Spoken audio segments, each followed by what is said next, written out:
capítulo 21. O Dr. Paulo Melo não era apenas um cientista de renome internacional, mas também um eloquente conferencista. Não tinha medo de colocar suas ideias. Durante sua exposição, comentou sobre as bases biológicas dos transtornos mentais. Disse que a deficiência de neurotransmissores, em especial a serotonina, era a causa fundamental da depressão e de outras doenças psíquicas.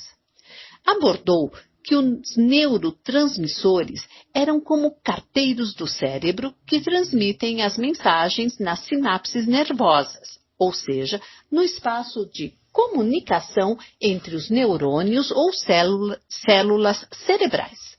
A sua deficiência gerava falta de comunicação na rede de neurônios, diminuindo as respostas emocionais e causando crises depressivas. O papel dos antidepressivos, disse ele, era preservar esses carteiros em doses aceitáveis no metabolismo cerebral. A plateia de psiquiatras estava atenta às suas ideias, mas os alunos de psicologia não gostaram. Ele não falou nada sobre os conflitos na relação pais-filhos, o estresse social, as crises familiares e a má formação do eu como causas das doenças psíquicas. Sentiram que estavam em um mundo diferente do que viveram nesses árduos anos de formação psicológica. Parecia que o ilustre professor falava de uma outra espécie, um outro ser humano que eles não estudaram na faculdade. Perceberam o que já desconfiavam. Em algumas áreas da psiquiatria, estava tão distante da psicologia como o sol da Terra. Sentiram-se frustrados com o convite de Marco Polo. Incomodado, Marco Polo fez um gesto com as duas mãos, querendo expressar: paciência, acalmem-se, a conferência ainda não terminou. Melhor que tivesse terminado. Passados alguns momentos, a decepção foi às alturas.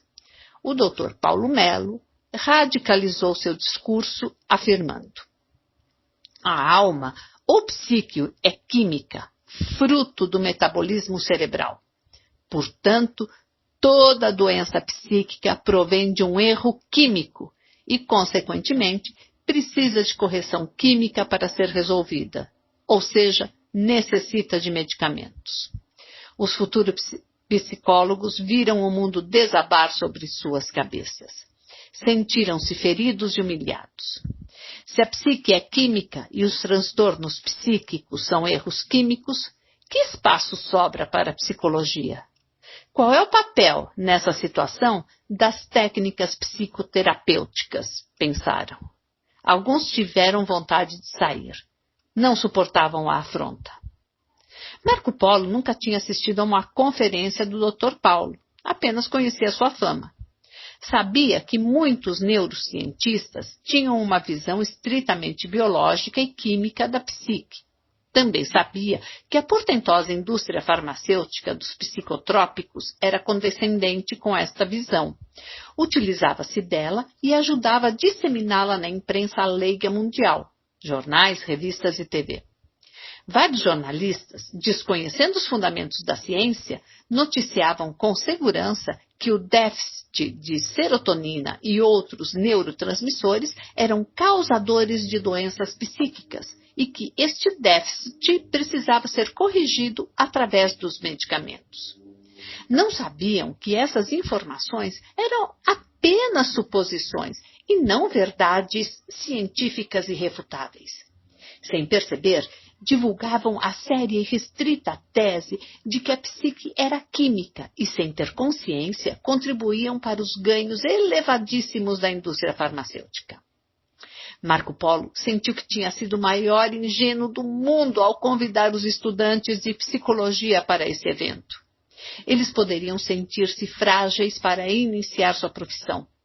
Sequelas inconscientes poderiam ocorrer. Visivelmente preocupado, pediu mais uma vez com gestos que eles não saíssem. Para arrematar, o renomado conferencista deu o golpe fatal na psicologia. Ele não sabia que havia uma plateia de formandos nessa área. Pensava que seu público fosse constituído de médicos, em especial de psiquiatras. Precisamos de medicamentos cada vez mais eficientes, como os que apresentei em minha palestra. Os psicólogos serão substituídos por drogas de última geração.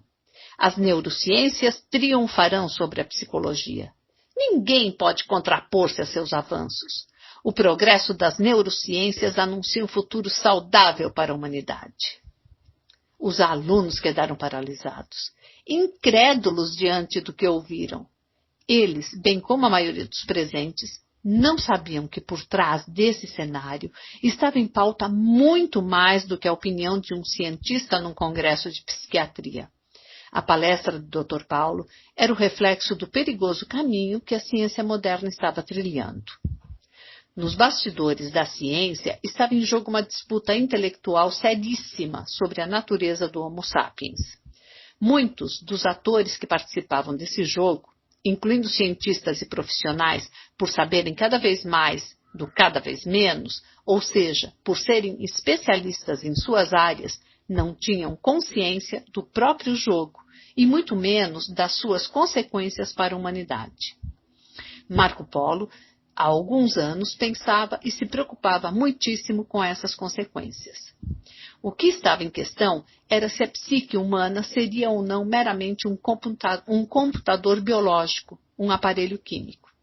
Se pensar, produzir ideias, sentir medo, amar, odiar, sonhar, ousar, recuar, eram ou não apenas frutos do metabolismo cerebral.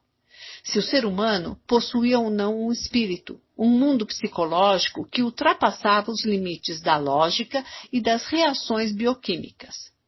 Estava em jogo o eterno debate sobre quem somos e o que somos. Estava em pauta a última fronteira da ciência.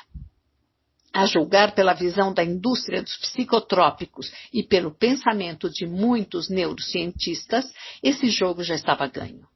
Se as neurociências realmente vencessem nessa queda de braço, como já estava ocorrendo, as consequências para o futuro da humanidade poderiam ser chocantes. A psicologia desapareceria, ou pelo menos perderia sua importância. Medicamentos seriam usados em massa. Psicotrópicos poderiam ser colocados na água para tratar coletivamente de certas doenças psíquicas. Vidas seriam controladas.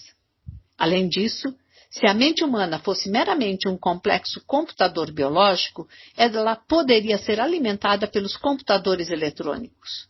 Os professores desapareceriam, seriam substituídos por sofisticados programas mais baratos e não reclamariam. A internet se tornaria uma babá eletrônica, como já estava ocorrendo nos tempos de Marco Polo. Os jogos eletrônicos, os programas multimídia e os programas de TV poderiam se tornar a fonte mais excelente de prazer e formação da personalidade. Não haveria necessidade de contemplar o belo, abraçar árvores, cultivar flores, nem extrair a alegria das coisas singelas. Marco Polo sentia calafrios ao pensar nisso. Ele pressentia que a juventude estava entristecendo-se mundialmente. Em sua época, os jovens já haviam perdido a capacidade de contestar as loucuras dos adultos, como no período da contracultura. Não criticavam mais o veneno do capitalismo selvagem. Ao contrário, brigavam para bebê-lo em doses cada vez maiores. Exploravam seus pais. Eram ávidos consumidores, vítimas de uma insatisfação crônica e insaciável. Além disso, o triunfo das neurociências poderia anunciar também o triunfo dos transhumanistas, o grupo cada vez maior de pessoas que enfatizavam a melhoria da espécie humana através da manipulação genética e do uso da clonagem. Alguns transhumanistas congelavam seus corpos após a morte para serem revividos no futuro, quando as ciências estivessem mais avançadas. Eles sonhavam em acelerar o processo de evolução humana. Neste afã científico, os que não aderissem a esse processo evolutivo ou não se encaixassem no seu padrão de qualidade poderiam ser excluídos. Os riscos seriam gravíssimos. As religiões também desapareceriam caso prevalecesse a ideia de que a alma humana é apenas uma fantástica máquina biológica, pois o vazio existencial, as inquietações do espírito, a procura pelo Criador e pela transcendência da morte seriam meros desarranjos bioquímicos. Uma vez corrigidos esses desarranjos, os conflitos existenciais se dissipariam, pondo um fim na religiosidade humana. As religiões tentaram durante milênios compreender a natureza intrínseca do ser humano e perceberam que ela é indecifrável. Agora chegara a vez da ciência fazer esta fascinante tentativa. Porém, havia um risco no ar. A ciência poderia tornar-se a mais fechada e perigosa das religiões se vendesse seus postulados e hipóteses como verdades inquestionáveis. Ao analisar todos esses fatores, Marco Polo pressentia que o mundo científico estava dentro de um imenso coliseu. Embora houvesse diversas interconexões entre as partes, de um lado se encontravam as neurociências, da qual participava a medicina biológica, a farmacologia, a neurologia, uma parte da psiquiatria clássica e as ciências da computação. Elas discursavam sobre neurotransmissores, sistema límbico, amígdalas, corpo caloso, lombo frontal, enfim, estruturas anatômicas e metabólicas cerebrais como a grandiosa fonte da indecifrável personalidade.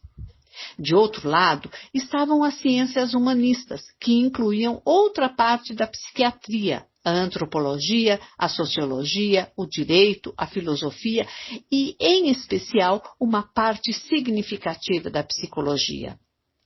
Embora não formulassem um pensamento claro sobre a natureza humana, as ciências humanistas enxergavam os fenômenos da psique de maneira mais complexa, capaz de ultrapassar os limites das leis físico-químicas.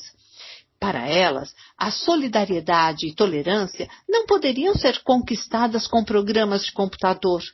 O espírito humano precisaria ser educado. A sabedoria deveria ser lapidada. A sensibilidade necessitaria das experiências existenciais. O papel dos mestres seria insubstituível no desenvolvimento das funções mais importantes da inteligência, como pensar antes de reagir e se colocar no lugar dos outros.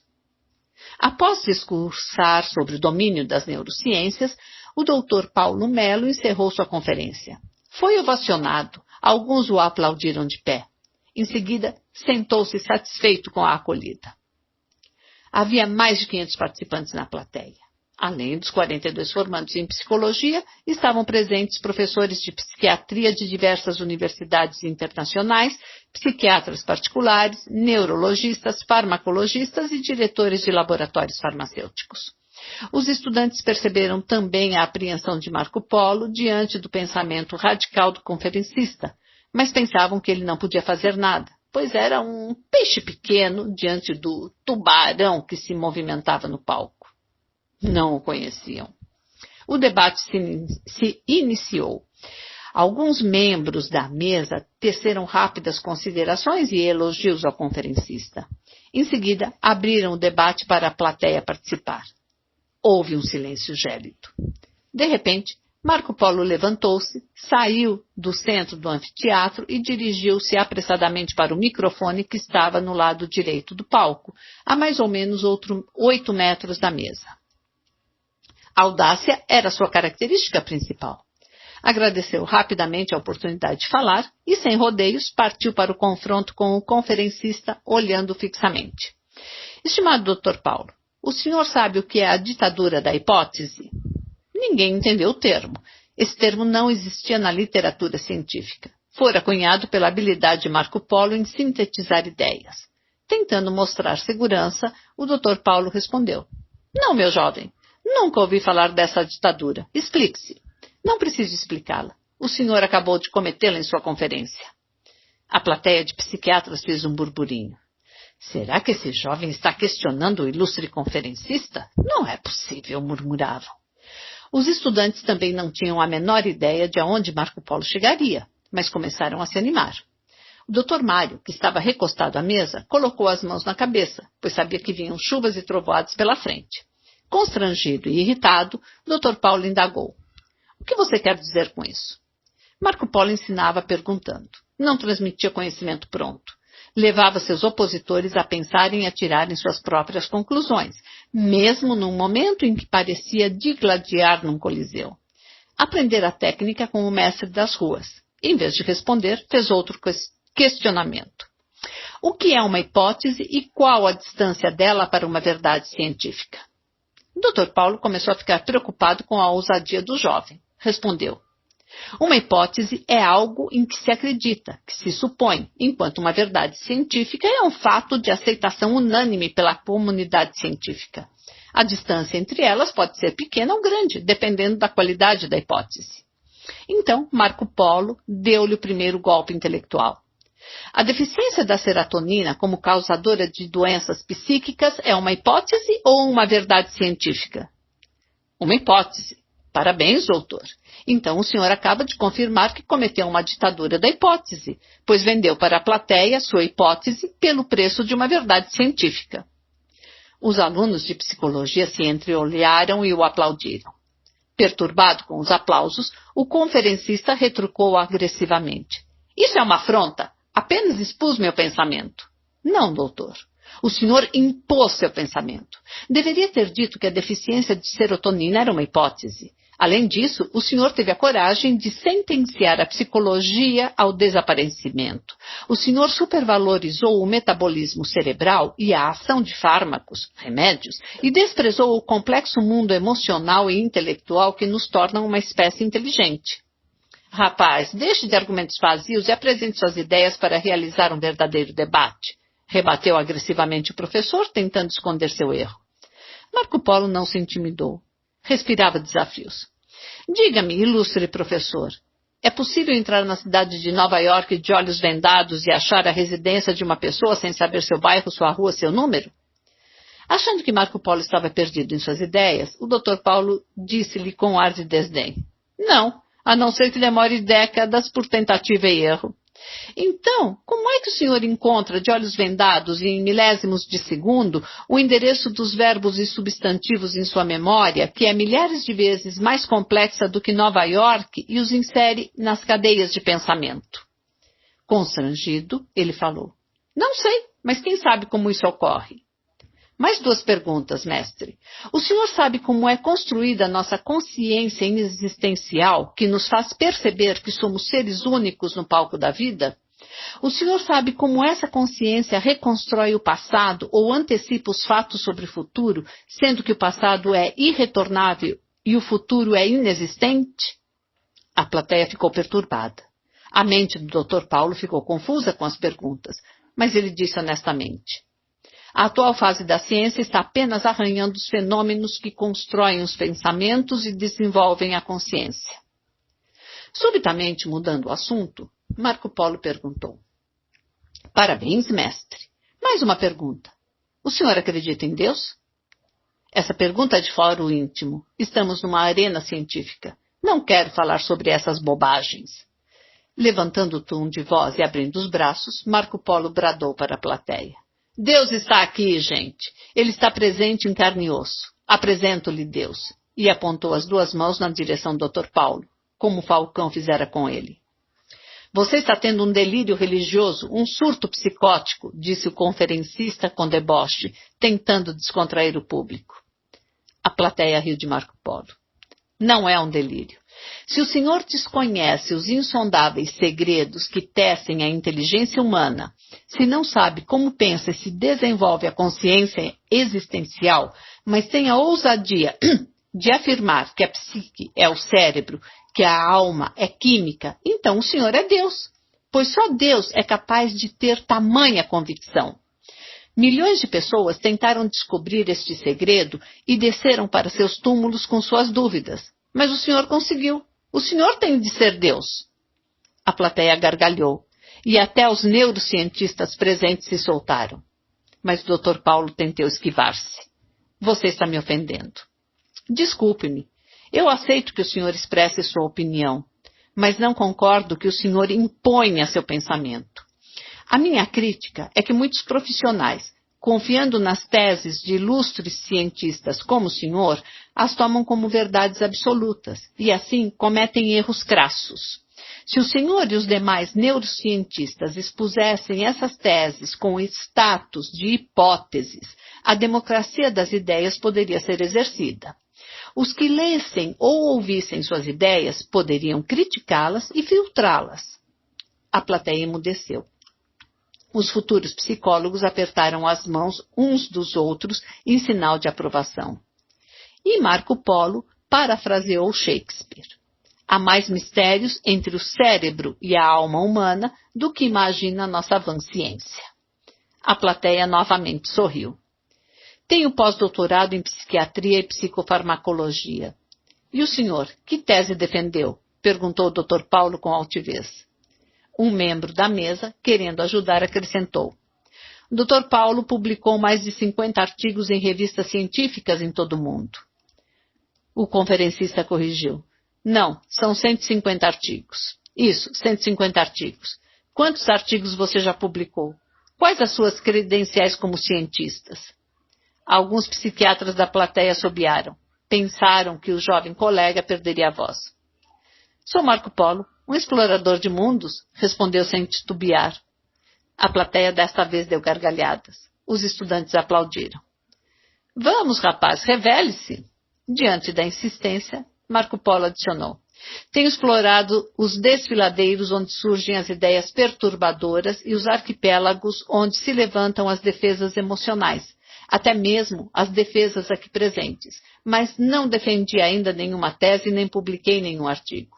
Reconheço que sou um jovem psiquiatra comparado ao seu currículo, mas reconheço também que a ciência mais lúcida debate as ideias de um pensador pelo seu conteúdo e não pelos títulos que o autor apresenta.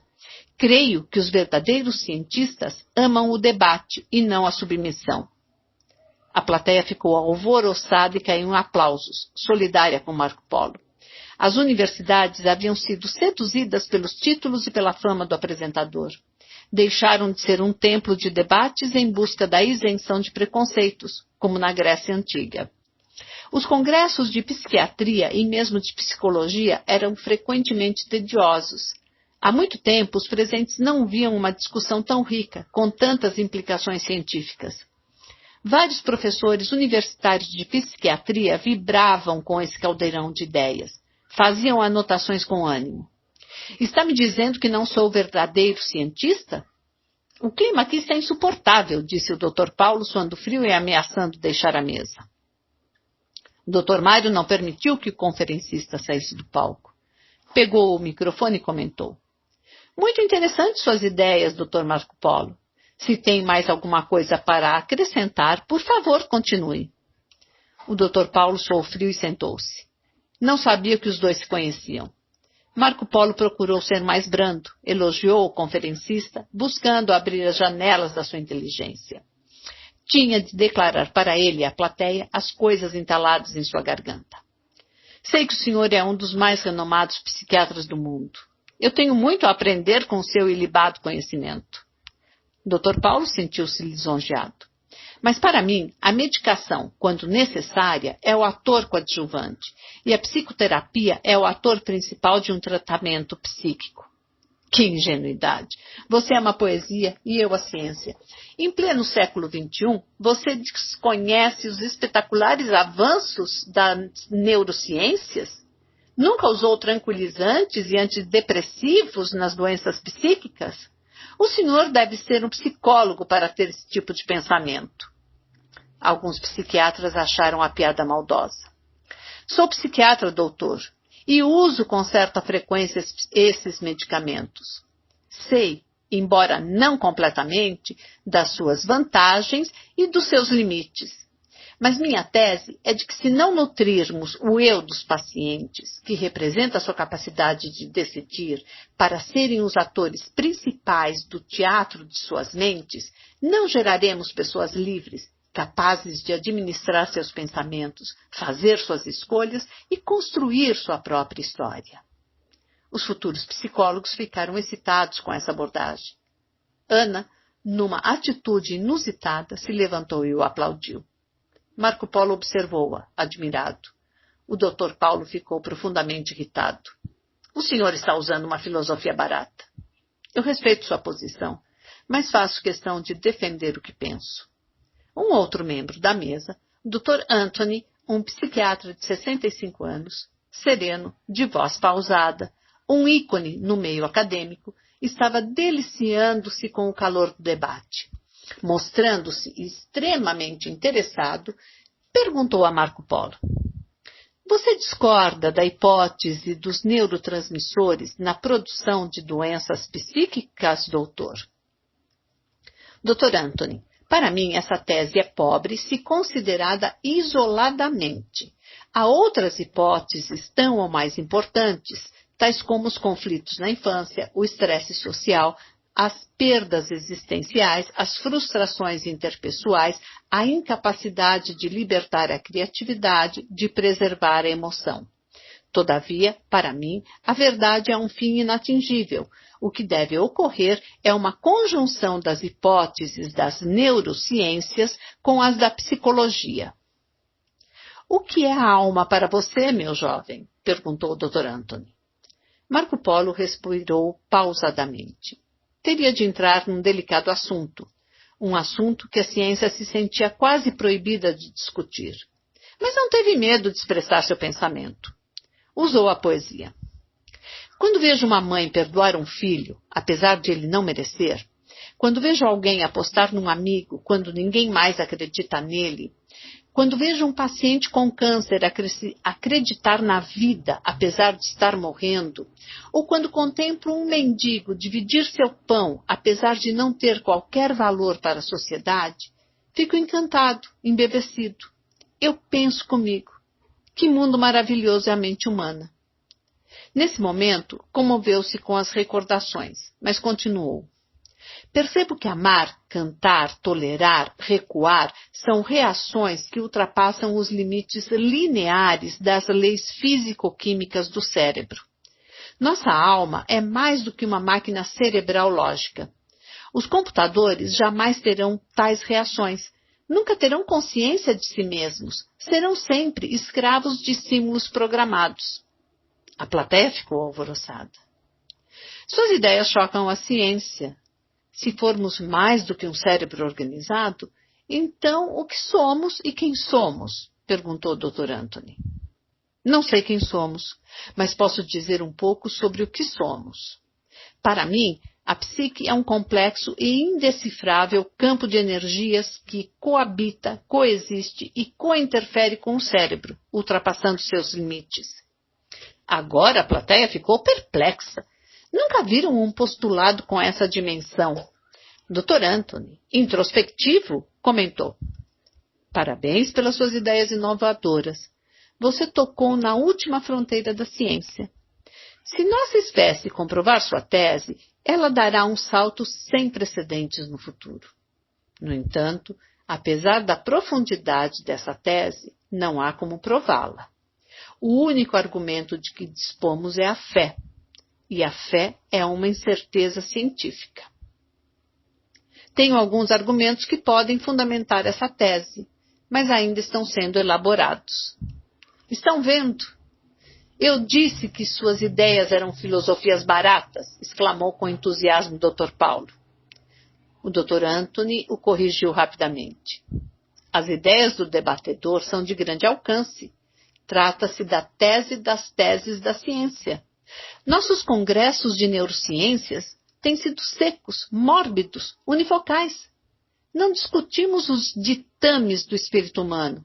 Temos medo de entrar num terreno que não conhecemos, mas que é essencial à vida. Temos receio de penetrar na delicada fronteira entre a psiquiatria e a filosofia, entre a ciência e a religião. Às vezes penso que essa fronteira não existe, nós a criamos. Seria muito bom que em nossos áridos congressos falássemos mais sobre as emoções, educação, espiritualidade, crises existenciais, conflito social e menos sobre o metabolismo cerebral.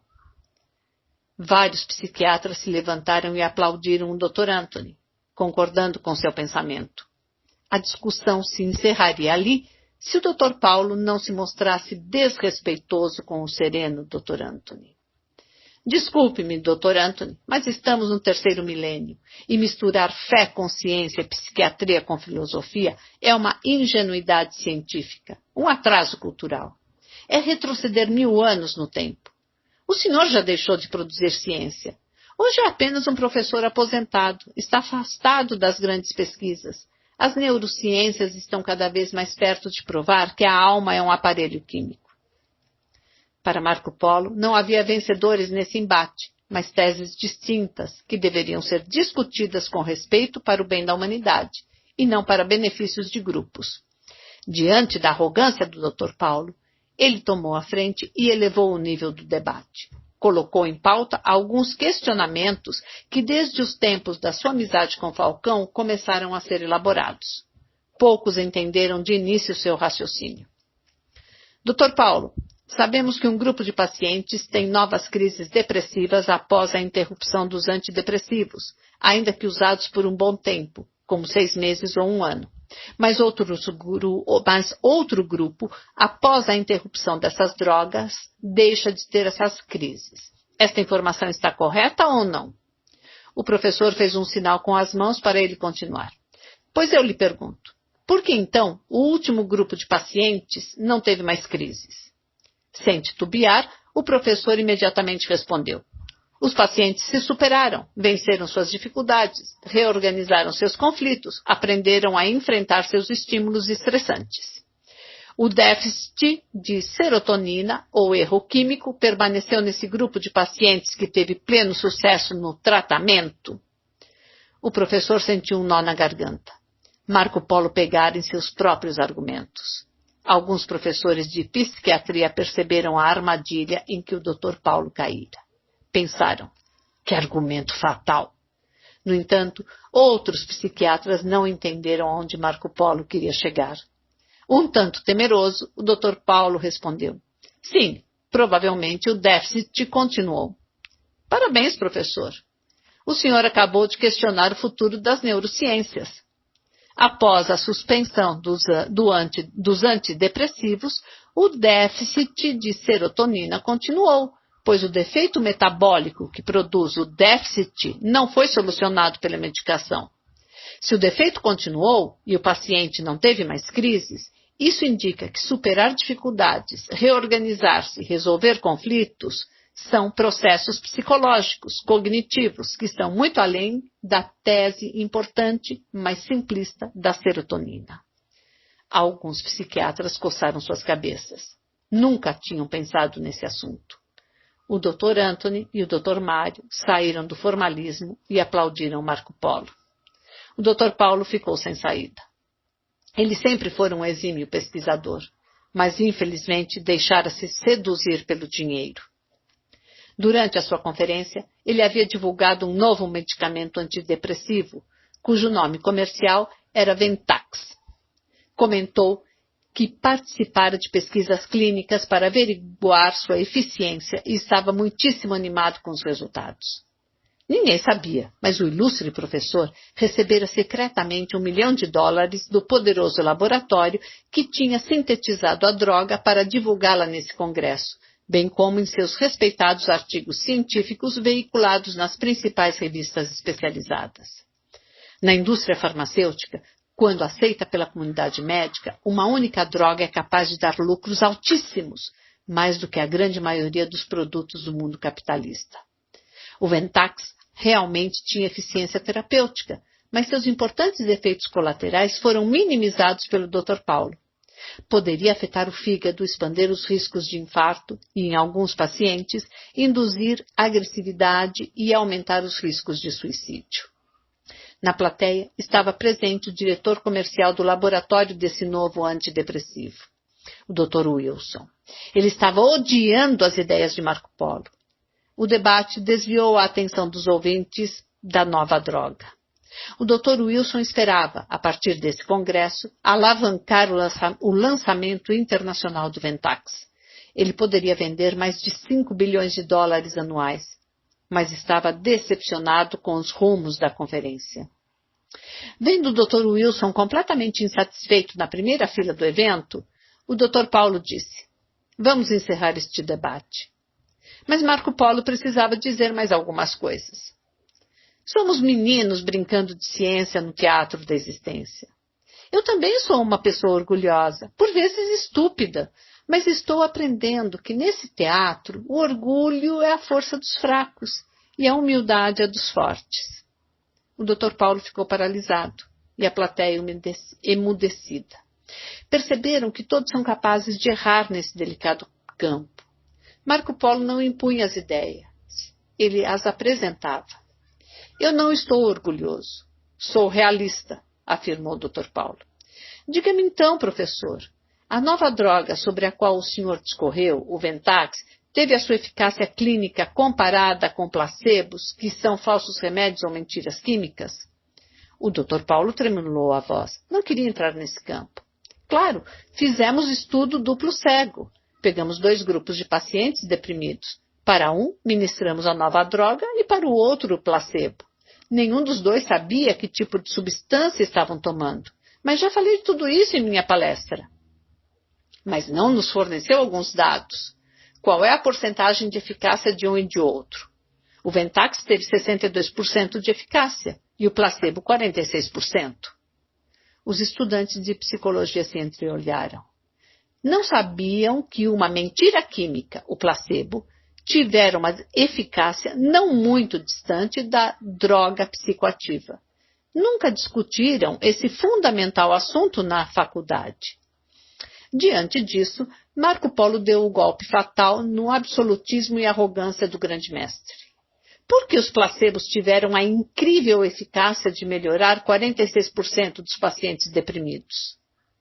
Novamente caindo em si e intuindo aonde Marco Polo queria chegar, Dr. Paulo assinou sua matrícula como pequeno aluno na Escola da Existência. Com um nó na garganta, foi obrigado a responder para não passar vergonha maior.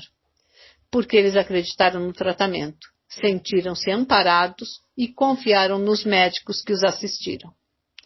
Muito bem, Dr. Paulo. O efeito fabuloso dos placebos é o efeito espetacular da mente humana, que tem uma incrível capacidade de sonhar, transcender seu caos, enfrentar suas perdas, recolher seus pedaços, reconstruir sua história, reeditar o filme do inconsciente. As drogas medicamentosas podem ajudar muito, mas todos esses processos são conquistados pelo diálogo, pela intervenção do eu, pelo autoconhecimento, pela troca, pela interação social. Portanto, obrigado por concluir que a psicologia jamais morrerá. Os futuros psicólogos levantaram-se e ovacionaram com euforia seu amigo.